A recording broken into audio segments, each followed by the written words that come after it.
저는 32살의 남자이고 지금 그럭저럭 잘 돌아가는 기업에서 일하고 있습니다. 5년 전에 아내를 만나 넉넉하지는 않았지만 그럭저럭 행복하게 살고 있었고요. 뭐 6개월 전에 이혼했지만요. 어느 날 갑자기 제 아내가 저한테 이혼을 요구하더군요. 다른 남자가 생겼다나 뭐라나. 저는 아내가 무슨 장난을 치는 줄 알고 거짓말이냐고 물었더니 아내가 하는 말이 참 가관이더라고요.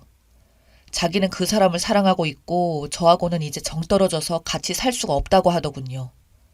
그 말을 들은 제 심정이 어떻겠습니까? 아내가 그동안 저한테 불만이 많았던 것은 잘 알고 있었는데 하지만 그렇다고 해서 이런 식으로 제 가슴에 못 박으면서 떠나라고 하다니 말입니다. 아내는 연애할 때도 항상 남자 문제로 문제를 일으키곤 했습니다. 저 몰래 클럽에 가거나 아니면 그냥 친구라면서 남자들과 술 마시고 수다를 떤다거나 그 여자가 제 첫사랑이어서 그때는 그냥 그런 것보다 사랑하는 마음이 더 커서 내가 사랑을 더 줘야겠구나, 내 잘못이구나 라고 생각했습니다. 참 나도 바보였죠.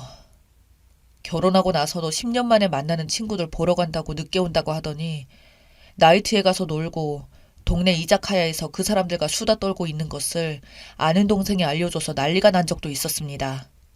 뭐 아내는 친구가 남자친구들도 데려왔다면서 나이트에서 만난 사람들이 아니라고 발뺌했다지만 아는 동생은 나이트 이야기가 나오고 약간 연인 분위기가 났다고 해서 솔직히 저는 아내의 말을 믿지는 않았습니다.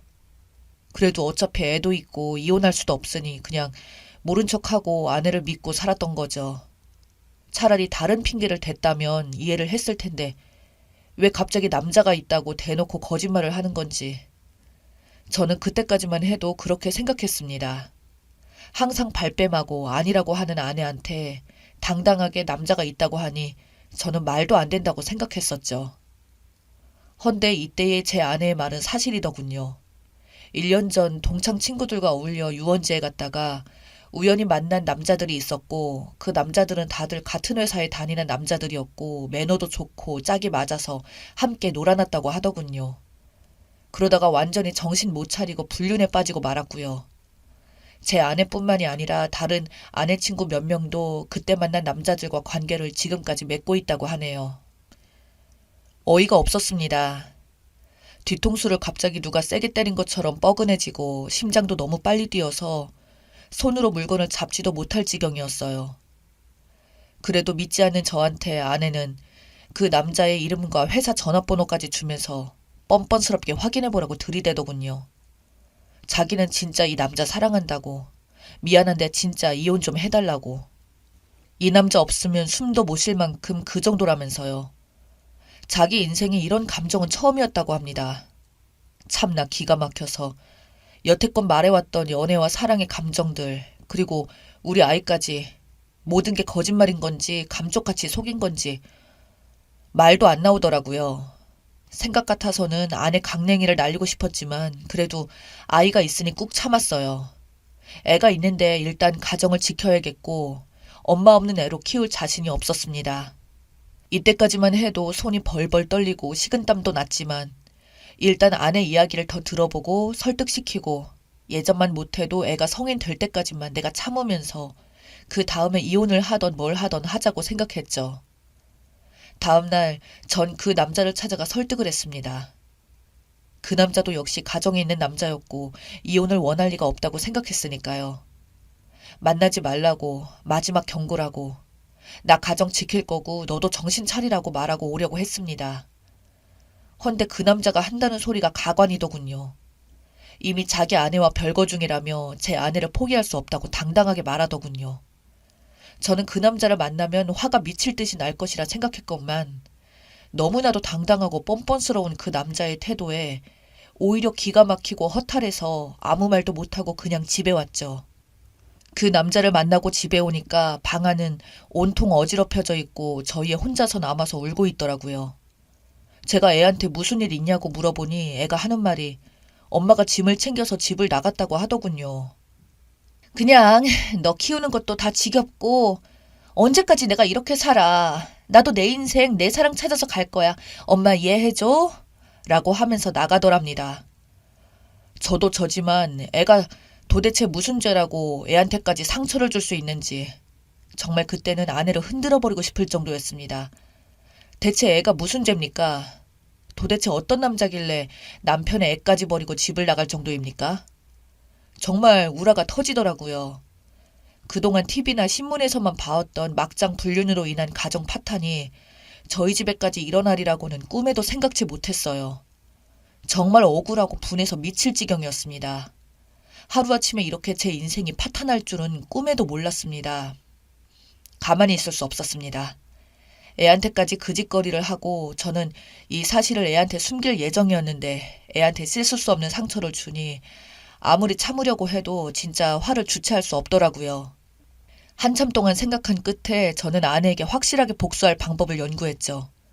생각 같아서는 그 남자나 아내나 털어버리고 싶었지만 그렇게 못할 테고 다른 것보단 확실하게 그 인간들 눈에서 피눈물이 나게 하고 싶었습니다. 저는 수소문 끝에 아내가 만나는 친구들을 알아내 그들의 남편들에게 전화를 걸었습니다. 그리고 남편들에게 내 아내가 남자를 만나서 추잡한 짓거리를 저지르고 다닌다고 알리고 당신네들 아내들도 같은 짓거리를 하고 있다고 똑똑히 경고해 주었습니다. 내 아내와 당신들 아내들이 1년쯤 만난 남자들과 히히덕거리면서 행복했던 가정을 파탄내고 난리가 난 사실을 알고 있으라고 했죠. 제 말을 들은 남편들은 저한텐 처음엔 너 뭐냐고 거짓말 치지 말라고 했습니다. 그래서 문자로 제 아내한테 왔던 문자들과 불륜 정황들을 자세히 보내주었더니 남편들은 충격을 받았는지 가만히 안 있을 거라는 말로 전화를 끊었네요. 아내 친구들 집안도 풍비박산이 났겠죠. 저는 거기서 그치지 않고 제 아내를 빼앗아간 남자의 회사 사장에게 전화를 걸었습니다. 소규모 회사라 그런지 인터넷에 회사명을 검색하고 대표 번호로 전화해서 사업차 전화드렸다고 하고 대표님과 연결해달라고 하니 바로 연결되더군요.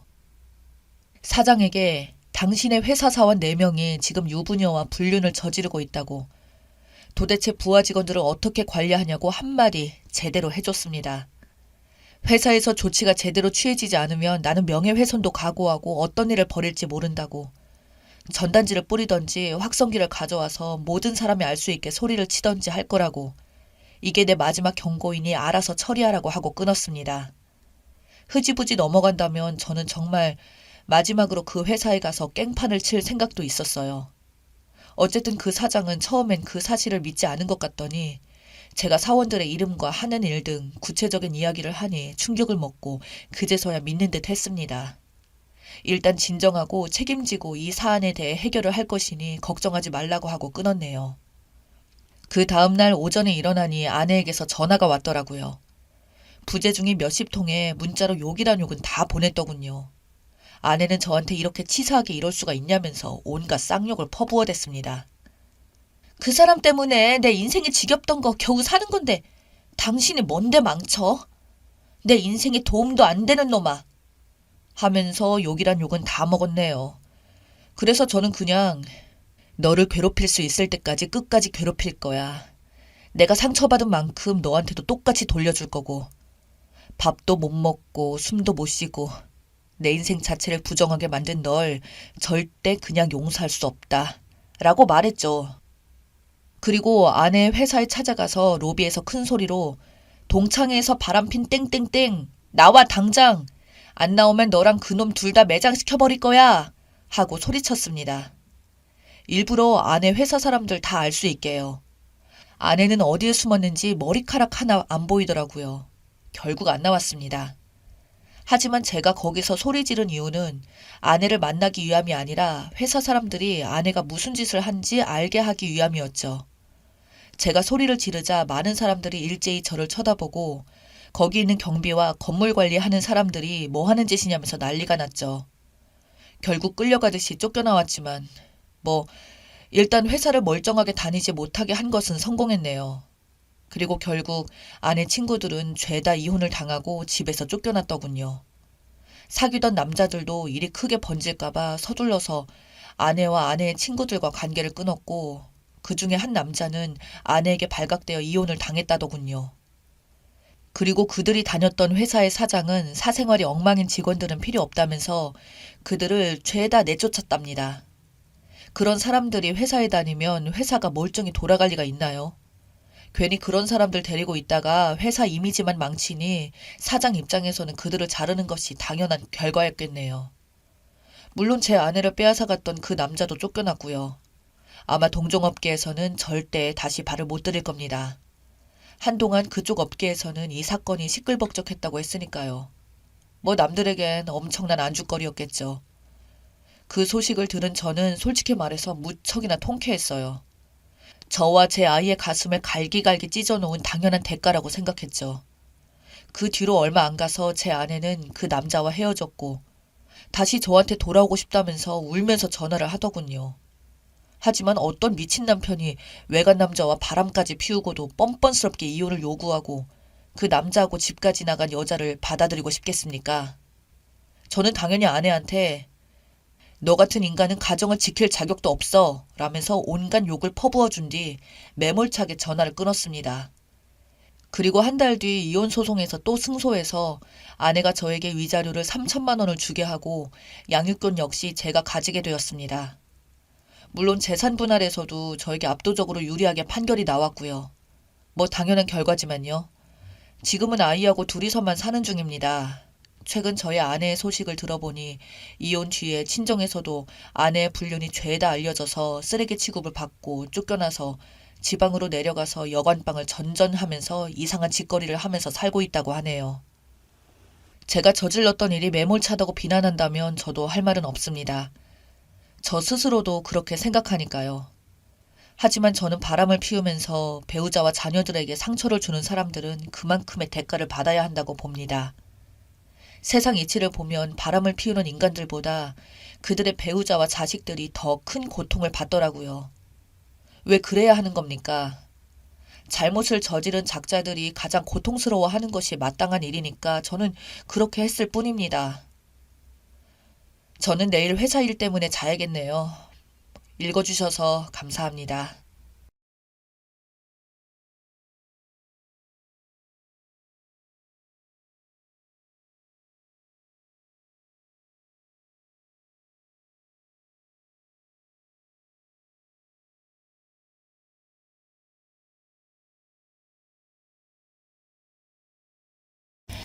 안녕하세요.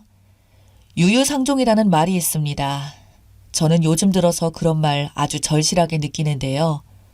없이 살면 다 이렇지 않다고 생각했는데 이 미친 처갓댁에 제대로 시달리고 나니 인간 불신증이 없는 사람들에 대한 선입견이 생깁니다.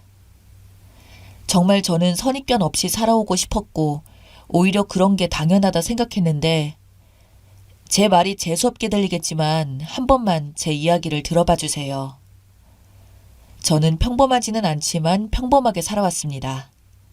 저희 부모님께서는 어릴 때부터 서울에서 크게 도매상을 하셔서 서울 번화가에 빌딩도 한 채 소유하고 있으십니다. 그 외에 다른 지역 쪽에는 작지만 몇 개의 산과 들을 가지고 계시고요. 젊은 날에 고생을 하시고 운이 좋게 부동산 투자로 인해서 돈을 버셨다는 아버지는 저희에게 공부는 강요하시지 않았지만 돈에 대한 부분들은 철저하셨습니다. 모든 집안의 화는 돈에서 나온다며 돈 귀한 줄 모르고 흥청망청 쓰거나 인간 같지 않은 행동을 한다면 언제든 바로 호적에 파서 재산 10원도 안 주시겠다는 말씀을 제가 중학생 때부터 종종 하시던 아버지셨죠. 저는 어릴 때는 그게 무슨 말인지도 모르고 고개를 그저 끄덕였습니다. 제가 나이 20살이 되어서부터는 대학 등록금과 원룸 오피스텔 전셋방 구해주시고 오피스텔 관리비나 용돈은 저보고 알아서 벌라고 하시던 그런 아버지로 인해 저는 자연스럽게 어느 정도 돈의 귀중함을 알며 자라게 되었습니다. 그렇게 시간이 흘러 대학을 졸업하고 기업에 취직을 하여 다녔고 아버지는 그동안 저에게 참 잘 커줬다며 제 명의로 상가 건물 한 채와 아파트 한 채를 선물해 주셨습니다. 그러면서 집도 있고 든든한 돈도 벌고 있으니 이제 결혼만 하면 아버지는 더 이상 걱정이 없으시다며 저에게 결혼하기를 많이 강조하셨죠. 그러나 저에게는 인연이 딱히 생기지 않았는데요. 두 번의 연애를 각각 2년, 3년 정도 하였으나 어느 정도 사이가 진전되고 나서는 항상 문제가 되던 건 돈이더군요. 제가 한 달에 들어오는 돈이 회사 월급 말고도 엄청난 돈이 들어오는 것을 여자친구가 알게 되자 여자친구는 점점 저에게 돈 부분으로 서운함을 내비치고는 했습니다. 돈이 넘치는데 왜 자기에게는 그렇게 돈을 쓰지 않냐는 문제로 자주 싸웠습니다. 근데 솔직히 말하면 저는 회사 월급 내에서는 거의 모든 돈을 연애에 썼을 정도로 많이 썼어요. 제가 회사에서 받은 돈이 제 나이 또래에 비해서 낮은 편도 아니었고요. 그 모든 돈을 제가 쓸 정도면 일반적으로 제 나이 또래 애들은 그냥 일해서 자기 여자친구한테 완전 다 가져다 바치는 수준이어야 가능합니다. 그럼에도 불구하고 여자친구의 욕심은 끊이지 않더라고요. 제가 가진 상가에서 나오는 돈은 저도 건들지 않고 미래를 위해서 모두 저축만 했거든요. 그것만 해도 진짜 엄청난 돈이었을 텐데도 뭔가 더 바라던 여자친구에게 질려서 다투고 끝내 헤어졌기에 그런 부분들을 한 번은 아버지에게 고민을 털어놓자 며칠 뒤 아버지가 선자리를 구해오셨습니다. 지인분의 건너 아는 분의 따님이라던 명문대 출신의 회사를 다니던 여성이었죠.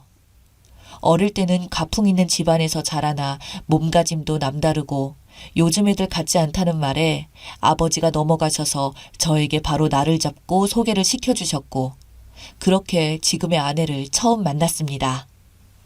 아내는 그동안 제가 만나오던 여자들과 다른 단아한 모습에 저 또한 어느새 콩깍지가 씌었던 것 같아요. 부모님의 선으로 만난 것이다 보니 길게 끌고 할 필요도 없이 서로 집안 알고 그러니 결혼 일찍 하는 게 낫지 않냐며 다 큰 성인 남녀가 괜히 오래 만나고 소문만 나면 안 좋다며 처갓집에서 말을 했다고 하더군요. 그래서 그때는 그게 다 맞는 말인 줄 알았고 일사천리로 결혼을 하게 되었습니다. 아내의 집은 예전에는 아주 잘 살았다고 들었습니다만 대대로 내려오던 유산으로 먹고 살았다가 아내의 할아버지께서 사업을 실패하게 되면서 거의 모든 돈을 다 날리게 되었고 집안이 순식간에 몰락했다고 하더군요. 그래서 실제로 아내는 부자이셨던 부모님 밑에서 힘들게 컸다고 들었어요. 즉, 가풍만 있는 집안이지 현재는 사실대로 말하면 몰락한 집안 그 자체였죠. 할아버지 때면 아내는 부자였던 시절도 거의 없었을 거고 말 그대로 저희 집은 그녀의 가풍만 보고 신부감으로 고른 것이었습니다. 저희가 결혼할 때 아버지는 자신이 주선해준 결혼이다 보니 통 크게도 며느리에게 아버지께서 가지고 있는 건물 한 채 관리를 저와 공동으로 맡기고 거기에 대한 수입도 생활비에 보태쓰라고 하셨어요. 제 아내는 그 앞에서는 티도 안 내고 그저 알겠다고 담담하게 말하길래 저는 제 건물도 있고 그러니 이 건물은 아내 보고 맡아서 해달라고 했습니다. 그때 이게 그 사단이 날 줄은 전혀 몰랐습니다. 그렇게 몇 달이 지나고 어느 날 건물 세입자 한 분이 저희 아버지를 갑자기 찾아와선 호소를 했다는 겁니다. 그 호소 내용은 바로 아내와 장모가 하루가 멀다 하고 건물에 계속 찾아와서 임차인들에게 반말에 직원 부리듯이 지시한다더군요. 영업장인 가게에 들어와 사장인 임차인들에게 반말 틱틱 내뱉으며 월세 올릴 수 있다는 뉘앙스로 말한답니다.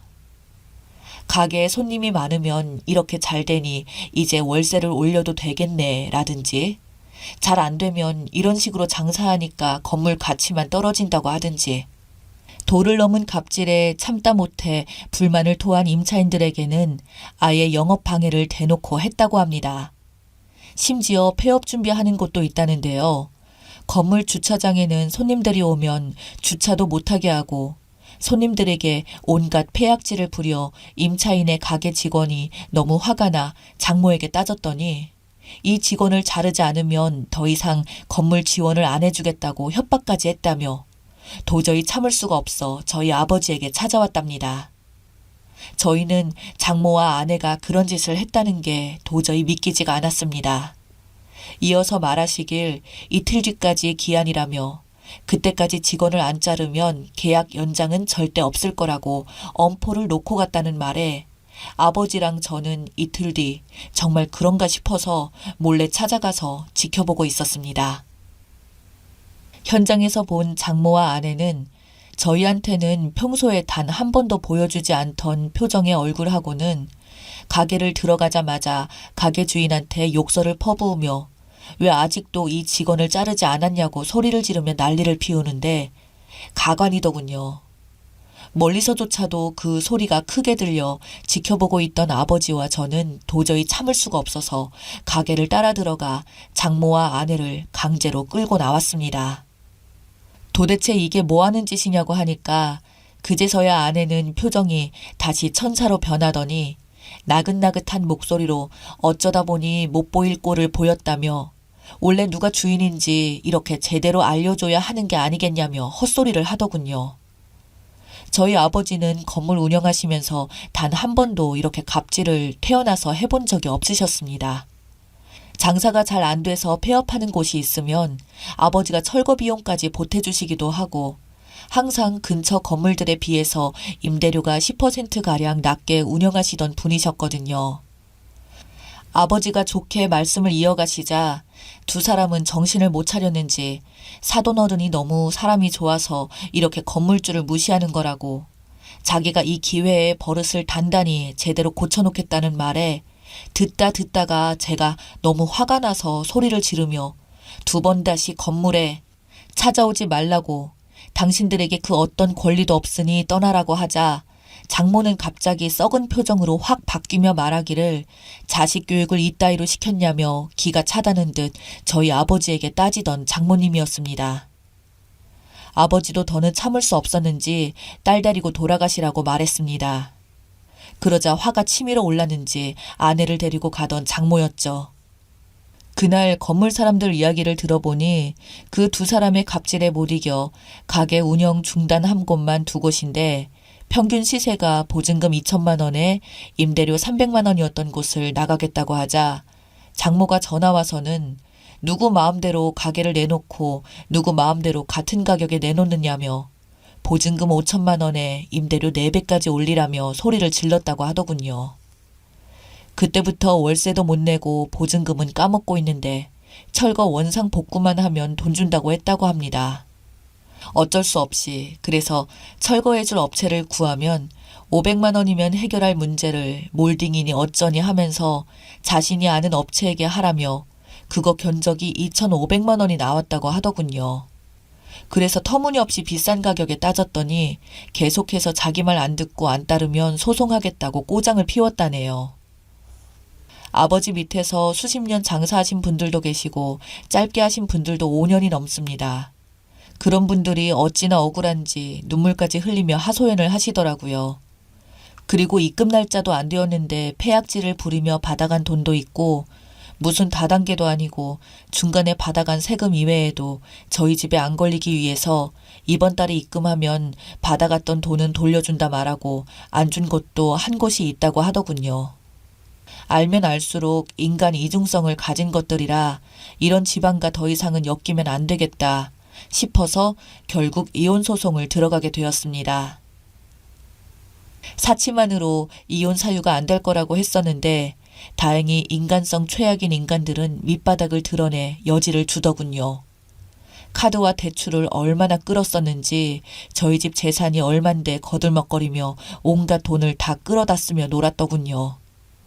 그러면서 아내는 있는 돈 조금 쓴다고 문제냐며 자신의 빚 정도는 시댁의 힘이면 갚아줄 수 있는 거 아니냐는 말에 제가 어이가 없어서 이게 네 돈이냐고 내 돈도 아니고 부모님 돈이라고 그리고 설령 내 돈이라고 해도 네가 기여한 게 뭐가 있다고 이런 소리를 당당하게 말하냐고 너 같은 거 만나면 이 많은 돈도 1년이면 파산내겠다고 말했습니다. 그럼에도 불구하고 이 처가댁 인간들은 자신들이 뭘 잘못했는지도 이혼할 때까지조차도 모르더군요.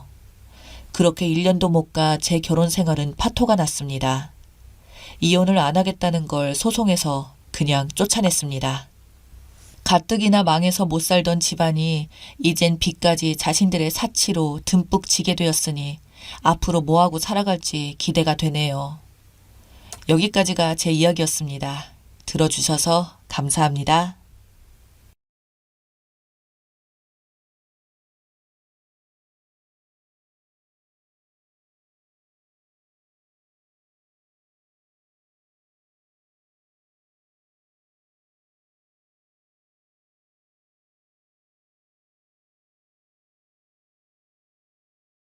안녕하세요. 진짜 미치고 팔짝 뛸만한 일이 있어서 여기에 글을 씁니다. 거두절미하고 본론만 말하겠습니다. 두서가 없더라도 이해 부탁드릴게요.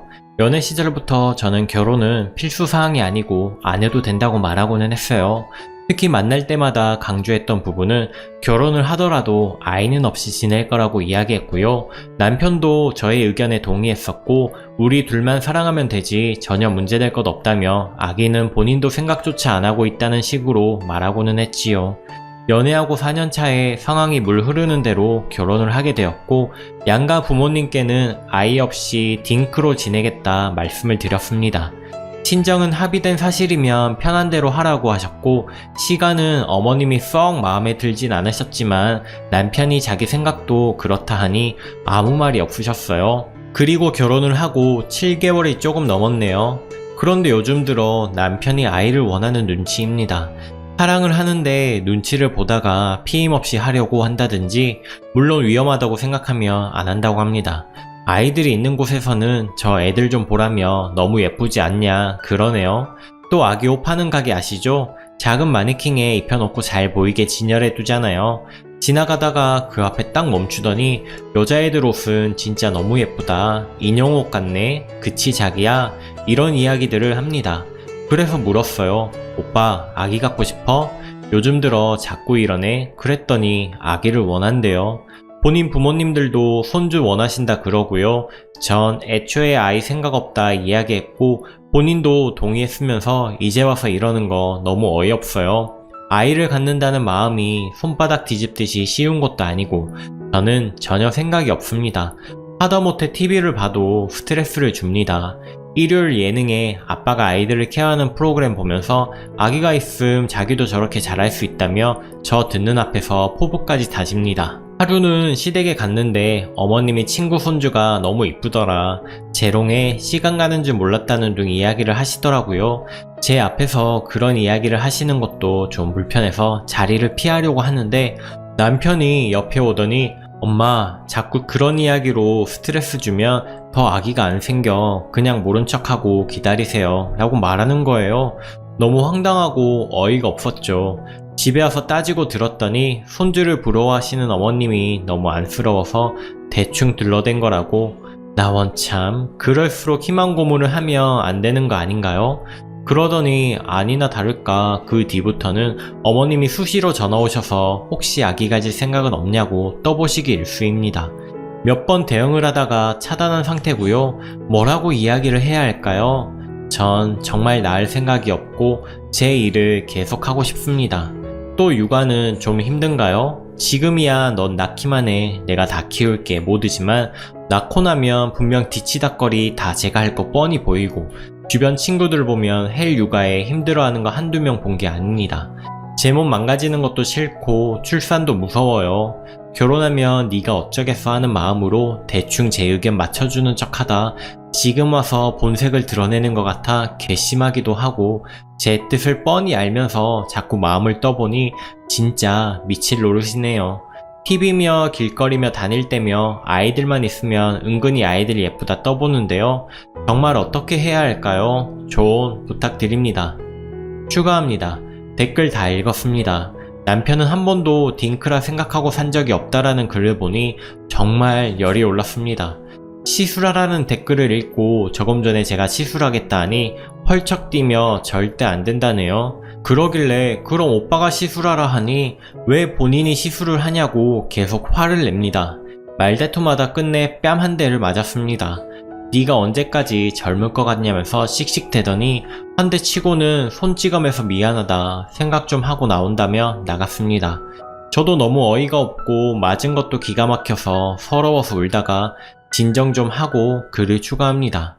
전 예체능 종사자고요. 너무 다행스럽게도 수입이 꽤 들어오고 있어서 남편과 거의 비슷하고 제가 더 버는 달도 있습니다. 수입이 저 혼자여도 부족하진 않아요. 비록 짧은 기간이었지만 그동안 가정의 기여도도 남편은 거의 없음에 가깝고요. 제가 프리랜서로 일하다 보니 연주나 수업이 없는 시간은 다 자유라 대부분 제가 부담했네요. 몸을 쓰는 직업이다 보니 임신 기간이 절대적으로 방해라고 생각을 했습니다. 이 모든 이유를 들어 이야기해도 돈은 자기가 벌 테니 걱정 말고 다시 생각해 보라네요. 말도 안 되죠. 제가 더 잘 버는데. 이해를 못하는 것 같습니다. 딩크를 번복하는 것도 이혼 사유이지만 뺨을 때렸다는 것으로 이혼의 사유가 또 생기고 말았네요. 제 지인이 변호사라 자초지종을 설명하고 내일 얼굴 보기로 했습니다. 가정의 기여도도 별로 없으니 자기가 뭐 챙겨갈 건 있을까요? 아무쪼록 사회의 쓰레기 하나 방생해야겠네요. 지금 제 맘에 화가 너무 많아서 글이 정리가 안 되네요. 틈봐서 다시 추가할게요. 좀 감사드립니다. 추가 2.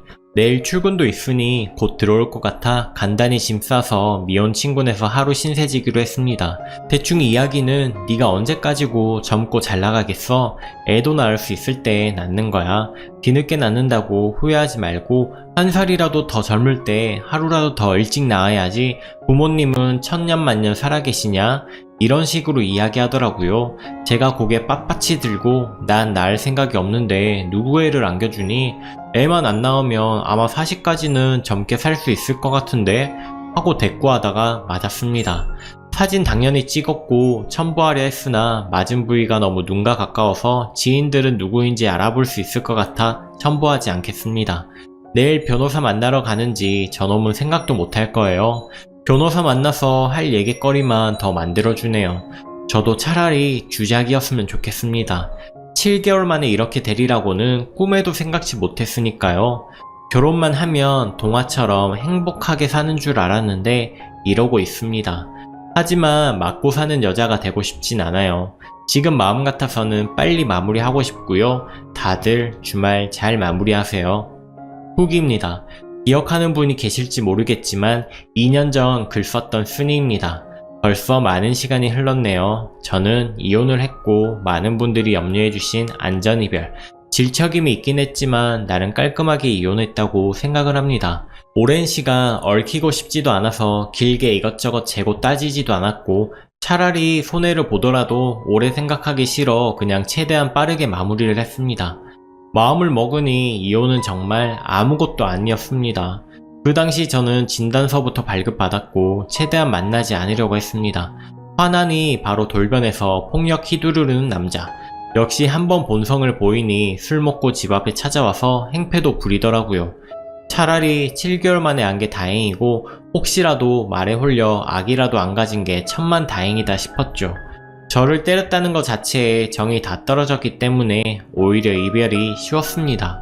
딩크인데 왜 시술하지 않느냐 라는 말에 변명일지는 몰라도 저는 몸으로 돈을 버는 사람이라 몸 컨디션이 조금이라도 흐트러지면 그 여파가 오래남아 아무리 간단한 시술이라도 예민하게 받아들이게 되더라고요.